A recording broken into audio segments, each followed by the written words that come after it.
Hello మిమ్మల్ని అండి. Beetroot అంటే ఇష్టపడని వాళ్ళు, తినని వాళ్ళ కోసం ఇలా కొంచెం క్రియేటివ్‌గా బీట్రూట్ తోటి టేస్టీగా, సాఫ్ట్‌గా, స్పాంజ్‌లా ఉండే చపాతీలు చేసి పెడితే ఊరికే తినేస్తారు. అస్సలు అనుమానం కలగకుండా, రుచిలో ఏమాత్రం వ్యత్యాసం లేకుండా ఎలాంటి కూరల్లోకైనా పర్ఫెక్ట్ కాంబినేషన్ అనిపించి ఈ పింక్ చపాతీలు చేయడం కోసం ముందుగా పిండి కలపటం కోసం ఒక ప్లేట్ తీసుకొని అందులో 2 కప్పుల గోధుమ పిండి వేసుకోవాలి. ఇంకా రుచికి సరిపడా ఉప్పు, 1 స్పూను నూనె కూడా వేసి బాగా మిక్స్ చేసుకోవాలి. ఇప్పుడు పింక్ చపాతీలోకి మెయిన్ ఇంగ్రీడియంట్ అయిన బీట్రూట్ ముక్కలను 2 కప్పుల వరకు తీసుకొని మిక్సీ జార్లోకి వేసి బాగా మెత్తగా గ్రైండ్ చేసుకోవాలి. ఎక్కడ కూడా పలుకులు లేకుండా అవసరం అనిపిస్తే 1-2 స్పూన్ల నీళ్లు కూడా పోసి బాగా మెత్తగా పేస్టులా గ్రైండ్ చేసుకోవాలి. ఇలా రెడీ చేసుకున్న బీట్రూట్ పేస్ట్ని పిండిలోకి వేసుకొని కలుపుకోవాలి. ముందు నీళ్లు పోయకుండా బీట్రూట్ పేస్ట్లోని పిండినంతా ఒకసారి బాగా మిక్స్ చేసుకోండి. అవసరం అనిపిస్తే కొన్ని నీళ్లు పోసి పూరీ పిండిలా కలుపుకోవాలి. అంటే రెగ్యులర్గా చేసుకునే చపాతీ పిండి కంటే కొంచెం గట్టిగా పిండిని కలుపుకోవాలి.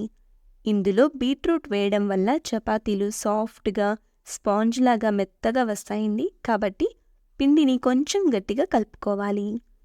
ఇలా కలుపుకున్న పిండి ఆరిపోకుండా నూనె అప్లై చేసి 5 నిమిషాల పాటు పక్కన పెట్టుకోవాలి.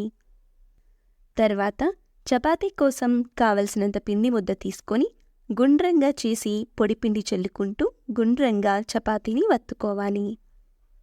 ఇప్పుడు మడత చపాతీలా చేయడం కోసం కొంచెం నూనెను అప్లై చేసుకొని ఫోల్డ్ వేసుకొని చపాతీని వత్తుకోండి. చపాతీ అంతా ఈవెన్ సైజులో ఉండేటట్టుగా వత్తుకోవాలి. చపాతీలు మరీ మందంగా కాకుండా మరీ పలుచగా కాకుండా మీడియం థిక్నెస్తో ఉండేటట్టుగా చపాతీని రెడీ చేసుకున్న తర్వాత స్టవ్ మీద వేడివేడి పెనం మీద చపాతీని వేసి కాల్చుకోవాలి.